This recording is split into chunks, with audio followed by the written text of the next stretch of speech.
Today we bring you a somber update from Atlanta, Georgia. Soul Queen Gladys Knight, 81, is facing a profound loss following the sudden death of her husband, William McDowell, from a heart attack on November 16, 2025. According to the official statement from the family and confirmation from Emory University Hospital, McDowell, 67, passed away at their home after suffering an acute heart attack, despite the efforts of medical personnel to resuscitate him. Close sources indicate that Gladys is in a state of deep grief but is trying to remain composed to handle the arrangements for her husband, who had been by her side for 24 years. According to the report from the Fulton County Health Department, William McDowell was found unconscious at their private home in the outskirts of Asheville, North Carolina, where the couple had lived since 2010, around 9 a.m. on November 16th. Gladys, who was preparing breakfast, immediately called emergency services when she saw her husband struggling to breathe and experiencing severe chest pain.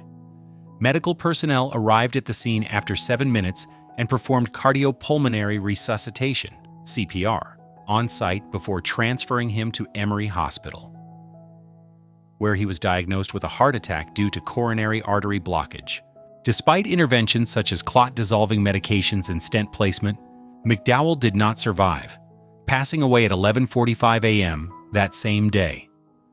The chief cardiologist at the hospital, Dr. Marcus Hale, stated in a brief press conference, "Mr. McDowell had a history of cardiovascular disease, including hypertension and high cholesterol, although it had been well managed for many years. This heart attack occurred suddenly, and although we did everything possible, the golden hour for rescue had passed. The official cause was determined to be acute heart failure due to myocardial infarction, a common condition in men over 60, according to data from the U.S. Centers for Disease Control and Prevention, CDC, with over 805,000 cases annually." Gladys Knight's family issued an official statement on her personal website on the evening of November 16th. "We are heartbroken to announce that William McDowell, Gladys's beloved husband and a wonderful father and grandfather, passed away peacefully after a heart attack. He was the pillar of the family, and we thank everyone for their prayers." Gladys, known for her inner strength, shared a touching post on Instagram with an old photo from their wedding in 2001. "William, you are the love of my life. The heart attack took you away too quickly, but our memories will live forever. I will keep singing for you." The post received over 500,000 likes within 24 hours, with condolences from stars like Stevie Wonder. "William was a kind-hearted man. He brought happiness to Gladys. May God comfort you, sister." Patti LaBelle, Gladys's close friend, wrote, "I'm by your side, Gladys. William was part of our family." The Black music community also expressed sorrow, with the hashtag #RipWilliamMcDowell trending globally, and radio stations like WBLS in New York dedicating special programs playing Gladys's hits in remembrance. William McDowell was born on March 14, 1958 in Asheville, North Carolina, growing up in a middle-class family with his father as an engineer and mother as a teacher. He graduated from the University of North Carolina at Chapel Hill with a business degree in 1980 and quickly succeeded in the technology consulting field, founding McDowell Enterprises in 1985, a company specializing in software solutions for small businesses. With an estimated net worth of $15 million, William was a low-key entrepreneur who stayed out of the spotlight to focus on supporting his wife. He met Gladys at a charity event in Las Vegas in 1999, when she was recovering from her third divorce from Les Brown. After just 3 months of dating, they married on April 12, 2001, in the Bahamas, in a simple ceremony with only 50 guests. William had no children of his own, but became a devoted stepfather to Gladys's 3 children, James, who passed away in 1999, Kenya, and Shanga from her first husband, Jimmy Newman, and supported her in legal disputes related to son Shanga regarding the management of Gladys Knight's Chicken and Waffles restaurant in 2016. McDowell's death is not only a personal loss, but also a shock to Gladys, who has endured 4 tumultuous marriages. Her first husband, Jimmy Newman, married 1960, divorced 1973, gave her 3 children but ended due to his addiction.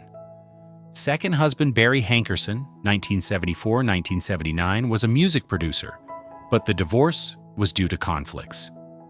Third husband, Les Brown, 1995-1997, was a motivational speaker, but it lasted only 2 years.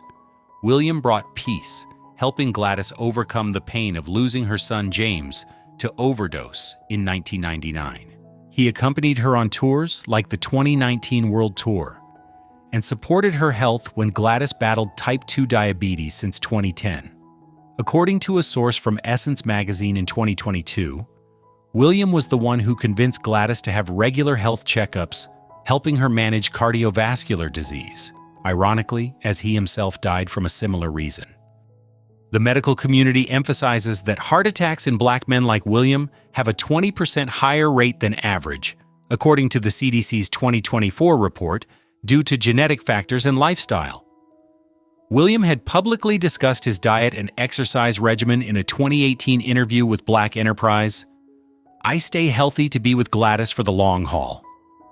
His passing has led Gladys to cancel upcoming performances, including at the Kennedy Center Honors in December, and the family is preparing a private funeral in Asheville on November 20th. The grandchildren, including 17 grandchildren and 10 great-grandchildren, are gathering to support her. Shanga Ali, Gladys's son, posted on Facebook, "Dad William was our second father. The heart attack was too sudden, but he will always be a hero." William's legacy is not just as an entrepreneur, but also as a supporter of music. He helped Gladys establish the Gladys Knight Foundation in 2005, supporting poor children and cancer research. In 2023, the couple donated $500,000 to the American Heart Association after Gladys underwent heart surgery. Now, with this pain, Gladys may dedicate her new album, slated for release in 2026, to her husband. She once said in a 2020 Oprah interview, "William taught me unconditional love. Without him, I wouldn't be the Gladys I am today." In the context of the music industry, William's death evokes recent losses like Tina Turner losing husband Ike in 2007 or Aretha Franklin losing husband Glenn Turman in 1984. Gladys, with over 70 years of singing, from Midnight Train to Georgia to License to Kill in 1989, remains an icon. She has 4 Grammys, a star on the Hollywood Walk of Fame, and the National Medal of Arts in 2022 from President Biden. Williams' passing may affect her farewell tour, but fans believe her soulful voice will prevail. This is far from the first time the 81-year-old legend has been forced to confront life's cruelest hardships. Gladys Knight has not only endured a painful childhood, but has also survived the emotional turmoil of 4 marriages, each marked by its own heartbreak, instability, and personal struggle. Today, we look back on the tragic and deeply human journey that shaped her into the resilient music icon the world reveres. On May 28, 1944, in Atlanta, Georgia, a baby girl was born into a developing Black middle-class family. Her father, Merrill Woodlow Knight Sr., was a postal worker. Her mother, Sarah Elizabeth Woods, was a religious woman. They named their daughter Gladys Maria Knight. They didn't know that this baby's voice would one day make millions cry, that she would become the Empress of Soul, that she would win 7 Grammy Awards, be honored at the Kennedy Center, and receive the National Medal of Arts from President Joe Biden, the highest honor given to artists in the United States. But they also didn't know that the path to that glory would be paved with pain, with broken marriages, with the death of her eldest son, with a gambling addiction that nearly destroyed her life, and with recent allegations that her 4th husband is exploiting her in her elderly years. This is not a fairy tale about a star. This is a story about survival, about love found and lost, about family broken and mended, about a woman who has stood on stage for 7 decades, bringing joy to millions, while her own heart was breaking into pieces. Gladys Knight started singing at Mount Moriah Baptist Church when she was just 4 years old. Her voice didn't sound like a child's, It was deep, rich, full of emotion, a woman's voice trapped in a small child's body.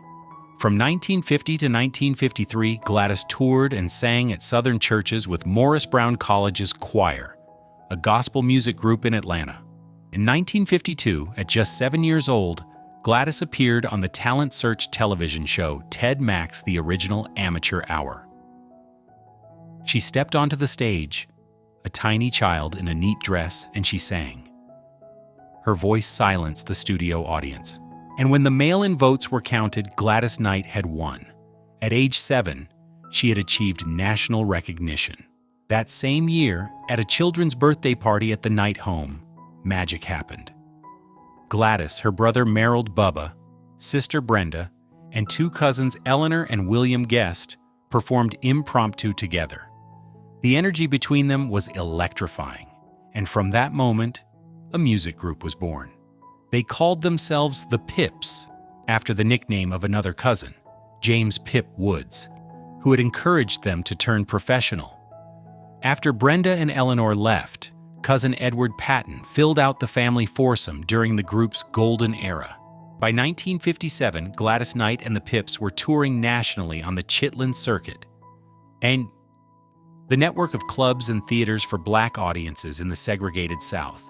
They performed as opening acts for some of the biggest names in rhythm and blues: Sam Cooke, Ike and Tina Turner, Wilson Pickett, Otis Redding, Little Richard, Jackie Wilson. It was a hard life. Long drives, dirty hotels where black people were allowed to stay, restaurants that refused to serve them, back doors they had to enter through. But Gladys was only 13, and her voice was making people pay attention. In 1960, Gladys Knight was 16 and in love. James Jimmy Newman was a musician, her sweet high school boyfriend. They were young, passionate, and believed love could conquer all. And then Gladys got pregnant. In the 1960s, a 16-year-old black girl getting pregnant was a scandal. So Gladys and Jimmy got married. Quickly. Too quickly. They weren't ready. But they thought they had to do the right thing. Gladys miscarried while on tour. That pain, both physical and emotional, never left her. But she and Jimmy stayed together. They could make it work. They had to make it work. In 1962, Gladys gave birth to her first son, James Jimmy Gaston Newman III. A year later, in 1963, she gave birth to her only daughter, Kenya Maria Newman. Gladys was just 19 years old and already had 2 children. She was touring constantly with the Pips, trying to build her career and trying to be a good mother. But Jimmy Newman was changing. The pressure of being a father, of not having enough money, of living in the shadow of a wife more famous than him had eaten away at him. And he turned to drugs. "My first husband became a drug addict," Gladys later said bluntly in her memoir. Cocaine, heroin, whatever he could get his hands on. The man Gladys loved, the father of her children, had disappeared and been replaced by a stranger controlled by drugs. Jimmy Newman abandoned the family when Gladys was just 20. He left and never really came back. Gladys was left alone with 2 small children, a career that demanded she always be on the road, and a broken heart. Gladys and Jimmy were separated for 7 years before finally divorcing in 1973. A few years later, Jimmy Newman died. Drugs had killed him, just as Gladys knew they would. While Gladys's personal life was falling apart, her career was taking off. In 1964, after spending a few years focusing on husband and children, Gladys returned to music. And in 1966, Gladys Knight and the Pips signed with the legendary Motown label in Detroit, Michigan.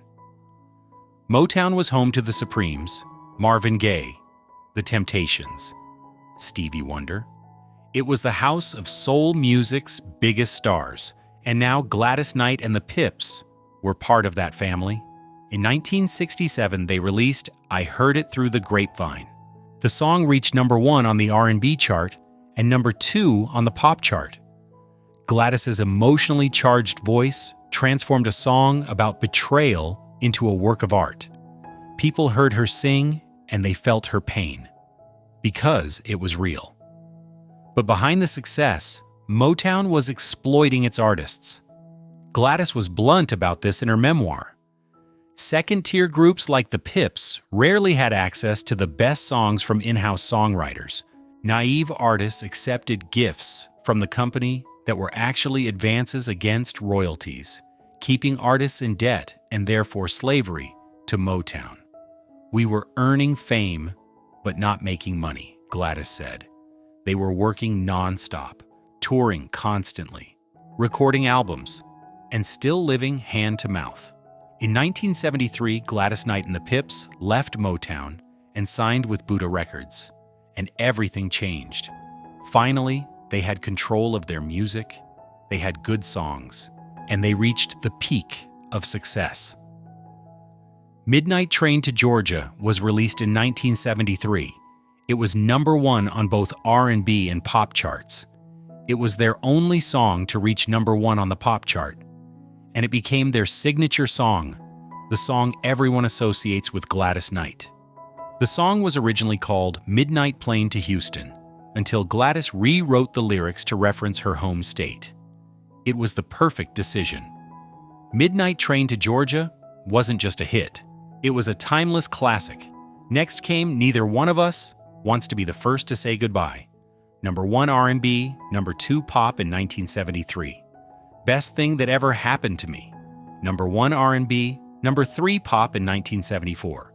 I've Got to Use My Imagination, #1 R&B, #4 pop in 1974. Gladys Knight and the Pips were at the top of the music world. In 1974, a year after divorcing Jimmy Newman, Gladys married Barry Hankerson, a music producer and founder of Blackground Records.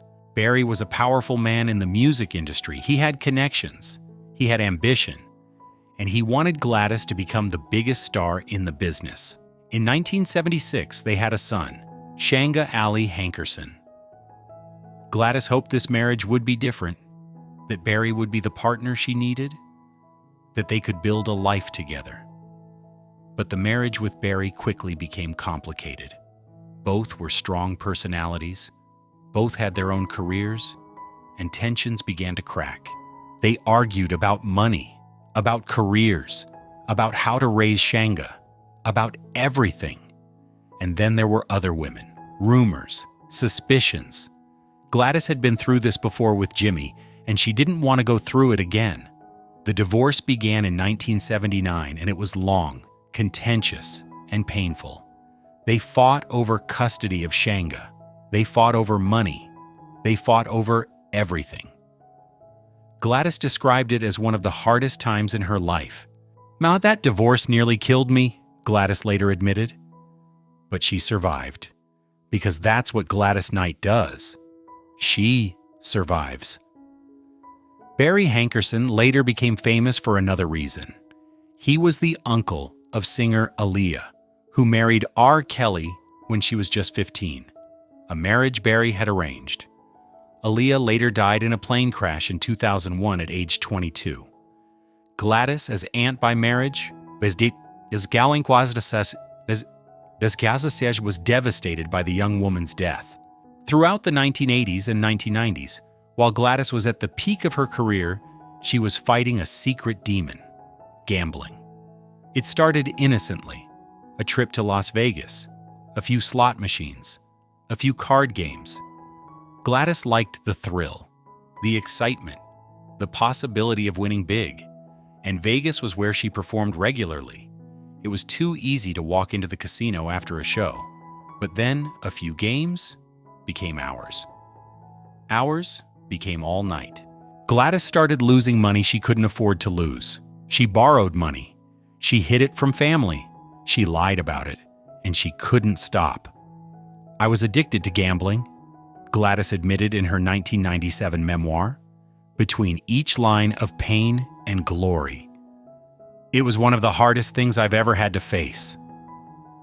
Gambling addiction isn't like drug or alcohol addiction. No one sees it. There are no physical signs. But it's just as devastating. Gladys was losing money faster than she could make it. She was putting herself in debt. She was pushing family away. and she couldn't stop. It took years, but eventually, with the help of therapy and her faith, Gladys beat her addiction. But the financial losses she incurred during those years were never fully recovered. In 1995, Gladys married Les Brown, a famous motivational speaker. Les was a charismatic man, beloved nationally as an inspirational speaker. He had written best-selling books. He had appeared on television.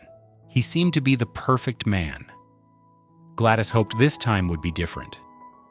She was 51 years old, and she thought she'd found true love, a partner who could understand her, someone who could be with her until the end.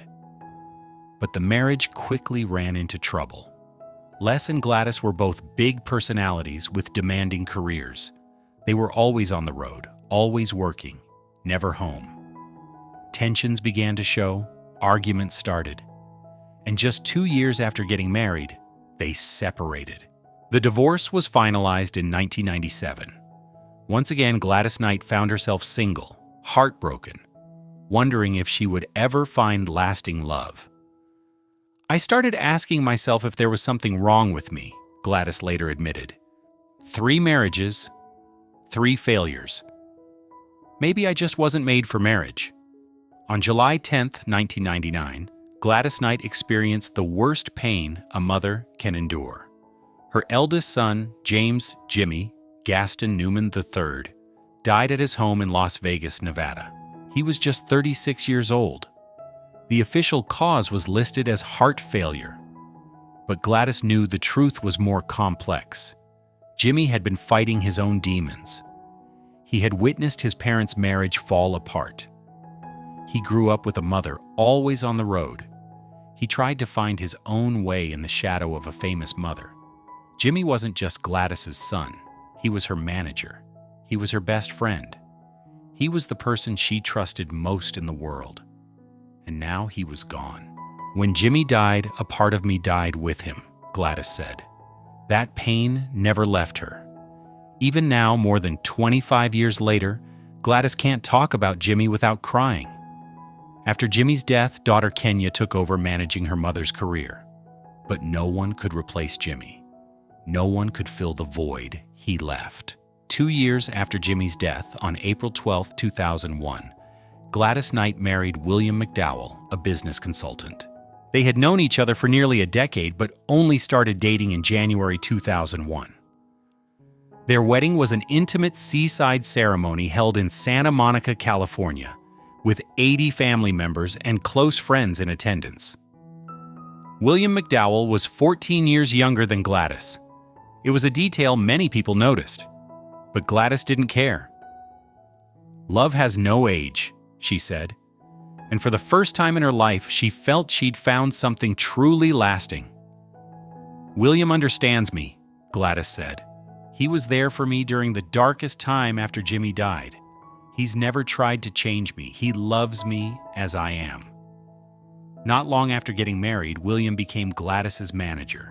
He took over every aspect of her career: tours, performances, business deals, investments. Gladys trusted him completely. After 3 failed marriages, she thought she'd found the man who could be both lover and business partner. For over 20 years, their marriage seemed solid. No scandals. No reported affairs. Gladys often praised William in interviews. "The secret behind the success of our relationship is definitely love," she said. "Love is what makes the world go round. There's nothing else like it." But in August 2025, shocking allegations emerged. Gladys's son, Shanga Hankerson, spoke out to the Shade Room, claiming that William McDowell was exploiting his mother. Shanga Hankerson has had a complicated relationship with his mother over the years. In 2016, he was sentenced to 2 years in prison for failing to pay over $1 million in unpaid taxes for the Gladys's Chicken and Waffles restaurant chain, which he owned. Gladys had to personally intervene to remove her name from the restaurant and protect it. But despite these setbacks, Shanga insisted that he and his mother had maintained a close relationship, and that's why he felt compelled to speak out in 2025. Shanga claimed that William McDowell was convincing Gladys, now 80 years old, to continue working, despite her declining cognitive health. Her former tour manager had admitted it was very hard touring with her. "William is making my mother work," Shanga said. "He's manipulating people into thinking she's not struggling when she's on stage." Concerned about his mother's welfare, Shanga drove from Atlanta to Asheville, North Carolina, where Gladys lives, to file a formal complaint about elder abuse with the Department of Health and Human Services. However, authorities informed him they could not intervene unless Gladys herself expressed a desire for help. "The system is failing my mother," Shanga told the Shade Room. "She's being exploited by the man she trusts most, and no one will help." Shanga's accusations are serious, that William is financially exploiting Gladys, forcing her to continue performing when she should be resting, and isolating her from family members who might question his control. William McDowell vehemently denied all allegations. In a statement to media, he said, "These accusations are completely false and motivated by financial greed. Gladys is in excellent health and continues to perform because she loves her fans and her music, not because anyone is forcing her." William pointed out that Gladys Knight performed at the 2024 Kennedy Center Honors and received the National Medal of Arts from President Biden in 2025. "Does that sound like someone being exploited?" he asked. He also noted Shanga's criminal record and financial troubles, suggesting the allegations were an attempt to gain access to Gladys's money. Shanga has a history of financial mismanagement and legal problems. Now he's trying to blame me for his own failures. The reality is probably somewhere between Shanga's accusations and William's denials. Gladys Knight is 80 years old. She's been performing for over 70 years. The wear and tear on her voice and body is undeniable. Recent concert footage shows her struggling with mobility and occasionally forgetting lyrics. But is William forcing her to work? Or is Gladys, like many performers, simply unable to imagine life without the stage? Is William exploiting her? Or is he managing a career that Gladys herself wants to continue? These are complex questions with no easy answers. What is clear is that Gladys Knight, one of the greatest voices of our time, deserves to spend her final years with dignity, respect, and freedom. Whether that means continuing to perform or finally resting after 7 decades on the road. Despite all the tragedy, the broken marriages, the addiction, the loss of her son, the current family conflict, Gladys Knight's legacy is secure. She has sold more than 28 million records worldwide. She has 7 Grammy Awards.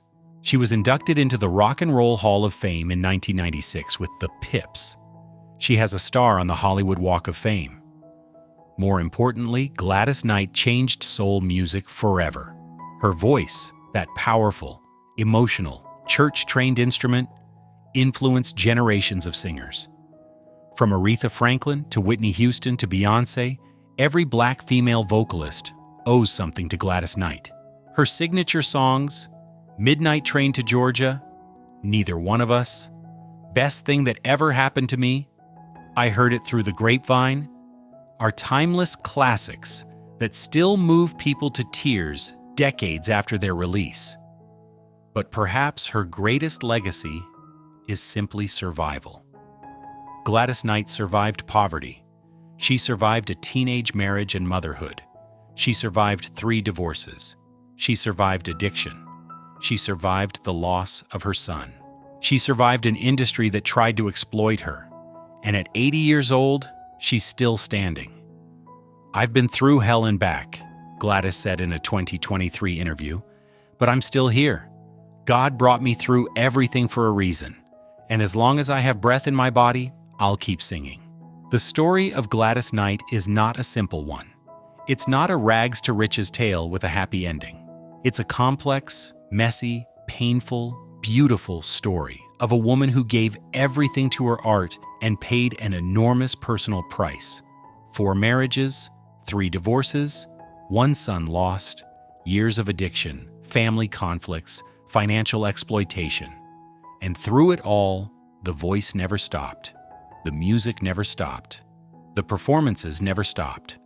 Whether William McDowell is exploiting Gladys or genuinely caring for her, only time will tell. What we know for certain is that Gladys Knight deserves better than to spend her final years surrounded by conflict and accusations. She deserves peace. She deserves rest. She deserves to be honored, not just for her voice, but for her resilience, for surviving 76 years of a life that would have broken most people. The Empress of Soul has earned her crown through pain, through loss, through triumph, and through an unwavering commitment to her art. Whatever happens in the years ahead, nothing can diminish what Gladys Knight has already accomplished. She took a voice given to her by God and used it to touch millions of hearts. She sang through poverty, through heartbreak, through addiction, through loss. And the voice never stopped.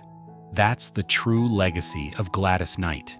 Not the tragedies, not the pain, but the endurance, the survival, the refusal to be silenced.